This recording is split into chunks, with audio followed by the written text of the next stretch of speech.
You don't need abs. You don't need a yacht. You don't even need to be her type. You just need to know how her emotions actually work. And once you do, you can trigger something in her brain that overrides logic, filters, and even past pain. You can become her obsession. Let's start with the one that separates forgettable men from unforgettable ones. Most guys fall into one of two molds. Either they chase too hard or detach too much. She's seen it. She knows the script, but when you don't follow that script, her brain pays attention. You interrupt the pattern. You're unpredictable in rhythm, but emotionally consistent. One day you're playful, the next grounded. You respond fast sometimes. Other times you take your time. You don't chase, you pull back, not to play games but to create space, and that's where obsession grows. Take this moment she texts you late at night with a playful hey. Most guys light up, reply immediately, and push it into flirtation. But you read it and then leave it. You respond the next morning with calm energy. Didn't see this till now. Hope you slept well. Now she's rereading her own message, wondering why it didn't work like it usually does. She's off balance and fascinated. Now we go deeper. Not surface attraction. I'm talking about emotional wiring. Every woman carries emotional patterns from her upbringing, especially from early bonds. When you unconsciously reflect something she was missing or chasing as a child, it doesn't just feel like interest, it feels like destiny. Let's say she had a father who was emotionally distant. She tells you stories casually how she was the independent one, the fixer, the one who never wanted to bother anyone. Now you show up calm, grounded, composed, and you don't open up easily. You're emotionally safe but slightly out of reach. She starts trying to unlock you.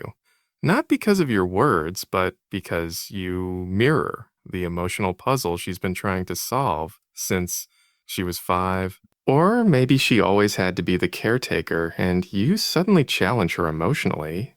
You don't always have to hold it all together, you know.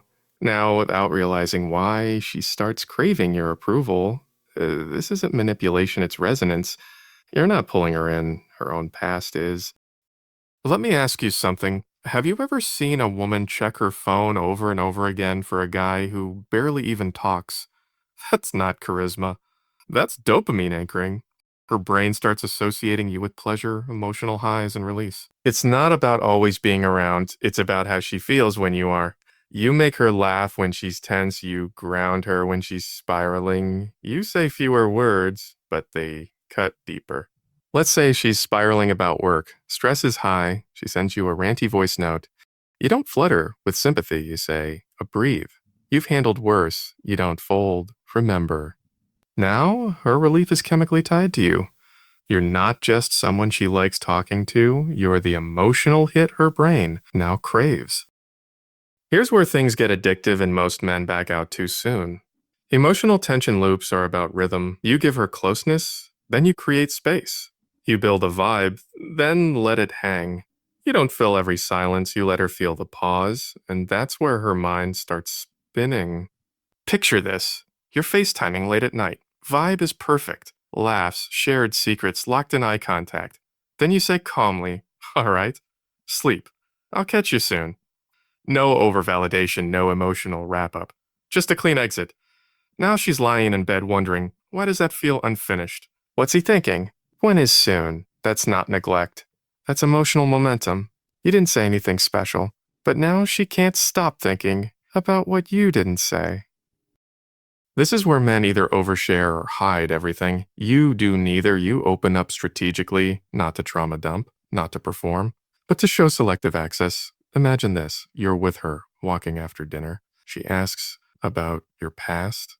Instead of laying it all out, you pause, then say, there's some stuff I've grown from, but I don't talk about it unless it's earned. That line is an emotional breadcrumb. You gave her a glimpse. You made her feel chosen, but you didn't hand over the full blueprint. And now she's emotionally invested in unlocking you. Let's get real. Feminine energy wants direction, not control, not domination. You don't text to want to hang out sometime. You say, I'll be ready at 8, casual fit. You'll like the place. That small shift creates relief. Suddenly, she doesn't have to plan or lead. She gets to relax into the receiving energy. You're not cocky. You're clear. One guy told me he took a girl on a rooftop picnic with jazz playing from a speaker. Simple wine, 2 glasses, city lights. That night, she told him it felt like a movie.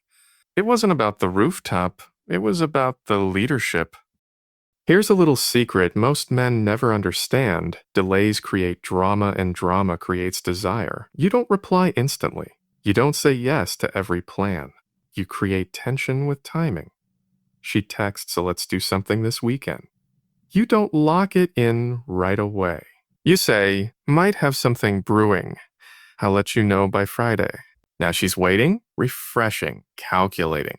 And when you finally confirm, she's excited not because of the plan, but because of the build-up. You didn't just give her attention, you made it feel earned. This one's not for beginners because if you do it too soon, that backfires, but if you do it after emotional investment, it's devastating in a good way. You've been consistent. She's used to your presence. Now you go silent, not cold, not passive-aggressive, just distant.